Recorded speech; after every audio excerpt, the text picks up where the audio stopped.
Hey, salut les taureaux, c'est Delphine. On se retrouve aujourd'hui pour votre guidance mensuelle, mois de janvier 2025. Hier, on y rentre dans cette nouvelle année 2025. Alors, dépendant évidemment du moment où vous regardez cette vidéo, elles vont sortir voilà, fin mi-décembre à peu près, voilà, pour le mois de janvier. En tout cas, voilà, les taureaux, je vous souhaite évidemment le meilleur pour cette année à venir. Si elle n'est pas encore au moment où vous regardez cette vidéo, le meilleur dans toutes les thématiques de votre vie, bien sûr, que ce soit voilà la santé, le moral, le bien-être, que ce soit sur le plan professionnel, sentimental. Je vous souhaite véritablement la construction et la concrétisation rapide des objectifs que vous souhaitez atteindre, bien entendu. Nous, on va donc aller regarder vos messages pour cette nouvelle année dans les thématiques émotionnelles, affectives, le sentimental, tout ce qui touche au cœur, aux émotions, le professionnel, les activités, le matériel, le concret, et enfin un petit message complémentaire comme à chaque fois. Et puis on va aller chercher tout ça avec l'oracle G, le bon vieux oracle G et le nouveau, l'oracle des îles. On est parti les taureaux pour ce mois de janvier 2025. Alors, on démarre avec l'énergie de la femme à la robe rouge. Alors, on va nous parler de vous, les consultants, consultantes, éventuellement une personne en face de vous.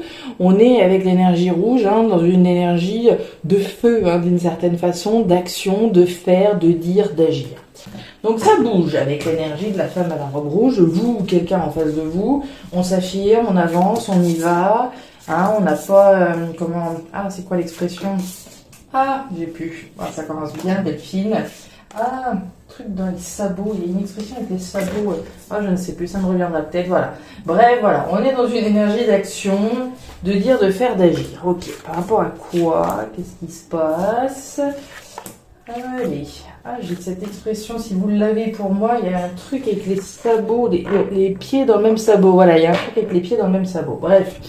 On continue avec l'énergie de la harpe. Alors, Dodec, la harpe, on va nous parler d'harmonie. D'harmonie et de ce qui vous fait vibrer.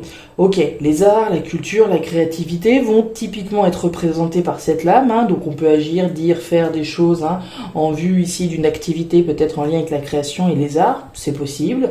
L'énergie de la harpe, c'est ce qui vous fait vibrer, c'est l'harmonie, c'est agir, dire, faire, agir en faveur d'un retour à l'harmonie, du maintien de l'harmonie, si on est dans cette perspective-là. Avec cette lame, on a également ce masque, ce loup qui est représenté. Alors, le masque, on peut le porter. On peut porter un masque. On peut ne pas dire effectivement ce qu'on est en train de faire. Tout le monde n'a pas besoin de savoir ce qui se passe chez nous. Le masque, d'autres peuvent le porter aussi, à voir. On verra. Pour moi, on reste déjà sur cette notion d'harmonie, de travailler, d'œuvrer certainement, de dire, de faire, d'agir en faveur de l'harmonie, du retour. Et puis pour ce qui vous fait vibrer, finalement. Allez, les taureaux, on continue. Ouais, on nous parle de la sécheresse. Alors, la sécheresse, il y a quelque chose qui tourne par rond. La sécheresse, c'est l'insatisfaction, c'est le manque, c'est la frustration. On parle de quelque chose de stérile, quelque chose là qui ne va pas et qui évidemment va nécessiter qu'on agisse pour sortir de cette situation. Les actions qu'on a vues avec cette petite dame. Donc on a une personne là pour qui doit manquer quelque chose, qui a cette forme d'insatisfaction donc, par rapport à l'harmonie. Encore une fois, alors l'harmonie ça peut être dans le couple, ça peut être dans le porte-monnaie, ça peut être dans la sphère professionnelle. Vous le placez évidemment selon ce que vous vibrez, ce que vous vivez. Derrière, on a la carte on a un petit curieux là qui veut s'inviter sur la table. Derrière, on a la carte de la tortue. Bon, si ça va pas, c'est peut-être parce que ça traîne, c'est peut-être parce que ça prend du temps. Vraisemblablement, il est question de patience là, l'énergie de la tortue. Il y a différentes choses. Soit c'est une énergie que vous subissez, hein, on a agi, on fait ce qu'il faut, etc. Mais les choses prennent du temps à se mettre en place, on n'a pas nécessairement le contrôle de tout, hein, et il faut prendre son mal en patience, ça c'est le premier niveau de lecture. Le second, ça peut être nous-mêmes, hein, on peut prendre son temps aussi, hein, avant d'agir, avant de prendre des décisions, on va pas prendre de décisions sans réfléchir non plus, et donc voilà, y aller par étapes, gentiment mais sûrement. Donc soit c'est vous, soit c'est une énergie que vous subissez encore une fois. Bon, je pense que j'ai été claire jusque-là. On y va, on rentre dans votre tirage pour ce mois de janvier et on démarre avec vos émotions, les taureaux. Eh ben, on parle du cœur, ça tombe bien. On nous parle du cœur partagé en deux et on nous parle, bah oui, de décision. Ok. Alors, les taureaux, thématique émotionnelle, on démarre avec la carte de la rose. La rose, c'est votre cœur. C'est votre cœur, c'est vos émotions, c'est vos sentiments, c'est ce que vous ressentez au fond de vous, au fond de votre cœur. La carte de la rose, c'est le bien-être, c'est l'épanouissement. C'est ça qu'on cherche, hein. On cherche à s'épanouir, hein, à peut-être exprimer effectivement ce qu'on ressent au fond de son cœur, mais c'est reconnaître aussi, voilà, ce qui s'y passe. On se pose vraisemblablement des questions, c'est l'énergie centrale, hein, la carte du cœur partagé en deux, il est encore question d'émotion avec ce cœur, et puis des doutes et des interrogations qu'on a, hein, on se pose certainement des questions par rapport à quelque chose qui vous tient à cœur. Ça peut parler donc d'une thématique sentimentale, on se pose peut-être des questions sur les sentiments qu'on éprouve pour quelqu'un, des sentiments qui sont peut-être plus comme avant, hein, on a eu l'énergie de la sécheresse tout à l'heure, donc voilà. Et puis on a une dame, la carte de la dame c'est pas la carte de la dame, oui, à la robe noire, on pourrait l'appeler comme ça, mais c'est la carte de la grand-mère. La grand-mère, c'est la maturité, la sagesse et la responsabilité. C'est de nos décisions qu'il s'agit à travers cette maturité, cette responsabilité. On est responsable de son bonheur, on est responsable de son épanouissement émotionnel, on est responsable des décisions qu'on prend également. Donc il est question, là, pour moi, de prendre une décision, de lever les doutes que l'on a à propos de quelque chose qui vous tient à cœur. Comme je vous le disais, ça pourrait typiquement être dans la thématique sentimentale par rapport à des sentiments qu'on éprouve, hein. Alors voilà, je peux prendre la décision de dire les sentiments que j'éprouve pour quelqu'un. Je me pose peut-être des questions, est-ce que je lui dis ou pas? C'est aussi s'interroger sur ses propres sentiments, sur ce qu'on ressent. Est-ce que ce qu'on ressent aujourd'hui est comme hier? Est-ce que, voilà, etc. Alors, la canne, la carte du cadeau, ouais, et la carte du chemin, c'est joli, c'est joli, c'est joli, ça me plaît. Alors, la carte du chemin, on nous parle du chemin que vous avez parcouru, hein, des expériences de votre vécu, de tout ce que vous avez déjà accompli, mais qu'il vous reste à accomplir à partir d'une décision que vous allez prendre. On nous parle du cadeau. On se pose des questions sur un cadeau. Alors, ça veut dire quoi? Le cadeau, je peux le recevoir. J'ai pu recevoir une proposition de la part de quelqu'un, hein, une proposition qui me touche émotionnellement, mais à laquelle il va bien falloir que je réponde. Oui, non, peut-être, je sais pas, etc. Le cadeau, ça peut être moi qui l'offre à quelqu'un, hein. Je peux offrir mes sentiments à quelqu'un, je peux offrir de déclarer mes sentiments à une personne et lui proposer qu'on fasse un petit bout de chemin ensemble. Et puis le cadeau, je peux me l'offrir à moi-même. Je peux m'écouter, écouter ce qui se passe au fond de mon cœur pour prendre les décisions qui vont me permettre de continuer sur le chemin de mon épanouissement. Et enfin, on nous parle de la canne. La canne, c'est la récolte. C'est récolter quelque chose qui se veut épanouissant pour vous. C'est de ça dont il s'agit, c'est de votre cœur, de vos sentiments, de vos émotions et de votre épanouissement sur le long terme. Ça va nécessiter une décision de votre part. Il va falloir répondre à cette interrogation. Est-ce que, voilà, je dévoile mes sentiments? Est-ce que j'accepte une proposition qui m'a été faite? Est-ce que je m'offre cette opportunité-là d'aller vers quelque chose qui soit plus épanouissant en prenant cette décision importante? Ce sera à vous d'y répondre, ici. Allez, on continue. Ok, alors thématique professionnelle, les activités, hein, ce sur quoi on travaille finalement. Si on n'a pas d'activité professionnelle, placez-le ainsi, hein. Ça peut parler aux retraités, ça peut parler aux inactifs, hein, aux personnes voilà, qui sont peut-être au chômage, etc. Ce sur quoi je travaille. La campagne. Alors, la campagne, c'est la tranquillité, il n'y a pas grand-chose qui se passe, enfin, il n'y a pas grand-chose qui se passe, hein, c'est une image, mais la campagne, c'est pas la tension, c'est pour vous la représenter ainsi, c'est la tranquillité, c'est le retour au calme et à la tranquillité. C'est la monotonie, dans certains cas, hein, ça peut être la routine qu'on subit, possible, on verra. Moi, c'est pas ce que je ressens, très honnêtement. Pour moi, on a envie de quelque chose de nouveau et qui nous permette de revenir à un état d'équilibre et de stabilité, calme, tranquille, apaisé. Pas de stress, on veut pas de stress et d'anxiété. On a cette notion d'équilibre et de stabilité. Alors l'équilibre et la stabilité, dans le contexte professionnel de ce sur quoi je travaille. Je travaille à mon équilibre et à ma stabilité d'une part, mais aussi sur le plan professionnel. On parle d'équilibre, de stabilité, et comme je vous le disais, de tranquillité. On veut pas de vagues, on veut pas quelque chose où on sait pas trop, peut-être ce mois-ci ça va le faire, il y aura du boulot, le mois d'après je sais pas. On veut pas ce stress-là, on veut pas vraiment. Et on nous parle avec la jeune fille de quelque chose de nouveau. Donc ici, c'est bien de ça dont il est question, de mettre en place quelque chose de nouveau qui nous permette de dormir sur nos deux oreilles, très clairement. Ouais, la chaîne brisée, la moringa et le moulin. Ok, alors, par rapport à tout ce que je viens de vous dire, ici, il est question de vous, là encore. Avec le moulin, on parle de votre capacité à transformer les choses, de votre capacité à prendre des décisions en faveur de cet équilibre et de cette stabilité que vous voulez. Vous avez les clés en main, c'est votre capacité à transformer une situation, à changer l'ordre. On nous parle de la moringa c'est la santé, c'est le moral, c'est le bien-être. On parlait de votre épanouissement tout à l'heure, on n'est pas si loin. Là, on veut quelque chose de sain, quelque chose de tranquille. Pour moi, ce que vous voulez, c'est vraiment la tranquillité d'esprit. On ne veut pas être tracassé à l'idée de, voilà, le CDD, est-ce qu'il va être reconduit ou pas. On veut quelque chose qui nous permette d'être rassurés. Quelque chose qui soit sain aussi. Alors, ça peut être une thématique en lien avec la santé, les métiers liés à la santé, évidemment, avec la moringa, puisqu'on parle de santé, mais on parle de vitalité, on parle de quelque chose qui se veut sain, nouveau et sain pour vous. Et avec ça, vous avez la chaîne brisée. Alors, la chaîne brisée, on nous parle de rupture, de séparation, de libération.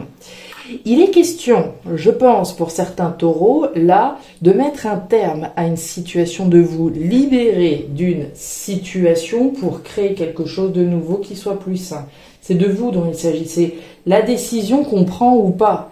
Est-ce que je m'offre ce cadeau là ou pas? Vous voyez? Ouais. Le virage, on reste dans ces énergies-là, ouais. Pour moi, là, vous êtes, ça doit cogiter pas mal. Déjà, on démarrait par de la réflexion. On peut très bien faire le lien avec ce qui se passe aussi bien sur le plan émotionnel que sur le plan professionnel. On reprend avec de la pensée, on reprend avec du mental, thématique concrète, matérielle. On réfléchit, ok. La carte de la pensée, c'est la réflexion, c'est le cogito, ce à quoi je réfléchis. On réfléchit à quoi? Eh ben, je vous le donne dans le mille. On réfléchit à un virage qu'on s'apprête à prendre. On parle de rupture, de séparation. On parle de récolter à travers une décision qu'on prend. On réfléchit à un virage, à un changement important. Et on parle d'un homme, alors vous, évidemment, ou une personne en face de vous éventuellement. Et on parle d'action, là encore. On en parlait dès le début de votre tirage avec la femme à la robe rouge, des actions que j'entreprends, ce que je dis, ce que je fais, en quoi j'agis. Donc on réfléchit à agir. On réfléchit certainement à la prendre cette décision et d'agir pour ce changement. D'autres ont peut-être déjà agi pour le changement et réfléchi à cette nouvelle route qui est effectivement en train de s'écrire. On sait ce qu'on quitte, mais on ne sait pas exactement ce qu'on va retrouver. Vous voyez les masques, les choses qu'on ne sait pas. Le chien, ouais. Les poissons et la carte de l'araignée. Alors, le changement de route, le virage dont il est question, fait référence à quelqu'un ou quelque chose auquel vous avez été fidèle. Ce à quoi ça pourrait nous faire penser, là, ça pourrait faire un changement de lieu de vie, notamment. Un lieu de vie auquel j'ai été fidèle. Je suis restée dans ce logement, 10 ans, 6 mois. J'ai été fidèle à ce logement pendant un certain temps. Il est question d'un virage par rapport à quelque chose auquel vous avez été fidèle. Ce que vous voudrez qui correspond à cette thématique matérielle. On parle d'argent, on parle des poissons, l'argent, la richesse, l'abondance, on agit en ce sens, on pose des actions pour effectivement rentrer dans un changement qui se veut riche et abondant, mais pour ce faire, il faut s'investir dans ce changement, il faut agir pour ça. Et on nous parle de l'araignée. L'araignée, c'est la persévérance dans laquelle vous êtes. Hein. C'est la persévérance, c'est aussi la ruse et la stratégie. Donc pour moi, vous réfléchissez précisément à la stratégie la plus appropriée pour rentrer dans un changement qui se voudra abondant sur le plan concret. C'est voilà, se libérer, vendre une maison, par exemple. On va réfléchir au meilleur moment, au meilleur ceci. C'est de la stratégie et de la ruse et de la réflexion pour se libérer de quelque chose auquel on a été fidèle à un moment. La croix, ouais, ça commence.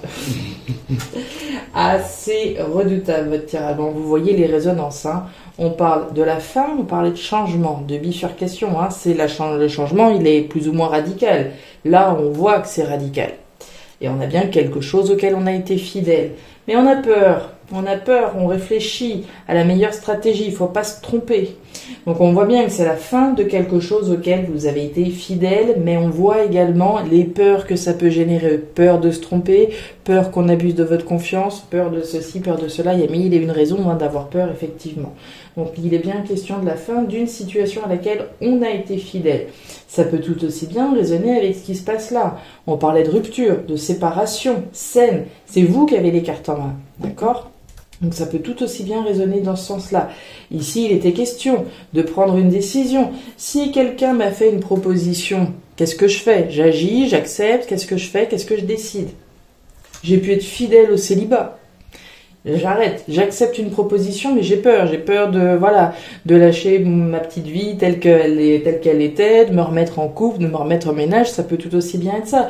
On voit que ce mois de janvier, ça démarre assez costaud pour vous, hein, dans toutes les thématiques, hein. Ouais, c'est pas facile, la naissance, et l'accord, ouais, tout à fait. Alors mon exemple de célibat pour se lancer dans une nouvelle histoire d'amour, ça pourrait très bien. On voit que la fin de quelque chose, là, c'est pas facile, c'est éprouvant. Donc vous le placez en fonction de votre situation. Soit c'est un défi, effectivement, qu'il s'agit de relever, faire preuve de patience, on a fait ce qu'il fallait, etc. Mais voilà, cette rupture, cette fin de cycle, finalement, elle peut être compliquée à se mettre en place. Pour d'autres, ça peut ne pas être facile, ça peut être éprouvant, c'est ce que je vous disais. Bon, j'ai peut-être une jolie opportunité qui se présente devant moi sur le plan sentimental, oui, mais j'étais bien, moi, célibataire avec ma petite vie, mon petit truc, mon petit machin. Donc, mettre un terme à ce qu'on connaissait, mine de rien, c'est déstabilisant. Ça peut être difficile, ça peut être éprouvant, ça peut être un défi à relever. On nous parle de la naissance de quelque chose puisque vous avez la carte du nénuphar. Le nénuphar, c'est la graine de quelque chose qui est sur le point de naître. C'est ce à quoi il faut donner de la place. Vous avez la fin de quelque chose et vous avez le début de quelque chose d'autre. Si on parle de la fin, par exemple, du célibat, et j'ai la naissance de quelque chose, probablement avec quelqu'un, le chien, alors c'est ce que je vous disais, c'est ce à quoi je suis fidèle, c'est mes valeurs aussi, hein, c'est être honnête, fidèle vis-à-vis de moi-même, et ça peut être une personne en face de vous, hein. Ici, il peut très bien y avoir la naissance de quelque chose avec une personne en face. Derrière, on a la poignée de main, on a un accord, un compromis, une association, une collaboration. On a peur ici d'un engagement. Si c'est sur, par exemple, une vente de maison, je réfléchis à la meilleure stratégie, j'espère que ça va le faire, je sais pas, etc., etc. J'ai peur qu'on abuse de ma confiance, que ceci, que cela, au cours de cet accord, au cours de ce compromis. Ça peut être des peurs par rapport à nous-mêmes, par rapport aux décisions qu'on prend. L'accord, le compromis sous-entend une décision qui a été prise. C'est l'accord que je passe avec moi-même en prenant une décision. Mais on voit bien qu'il y a des peurs, on voit bien qu'il y a des choses qui nous dépassent un petit peu. On voit les actions que vous êtes en train de mettre en place pour justement vous libérer, pour mettre un terme à quelque chose. Mais d'un autre côté, ça vient avec les peurs qui sont associées. Voilà les taureaux, les messages que j'avais pour vous pour ce premier mois de l'année 2025. Alors je ne sais pas si ces messages vont de la résonance, hein, comme d'habitude. Si vous souhaitez me laisser un petit commentaire, c'est avec plaisir que je prendrai le temps de vous lire. N'hésitez pas en tout cas à me raconter comment ces messages s'articulent dans vos vies. Ça me donne aussi des exemples à donner de temps en temps, donc n'hésitez pas. à regarder votre signe solaire, si c'est pas déjà le cas, ascendant lunaire vénusien.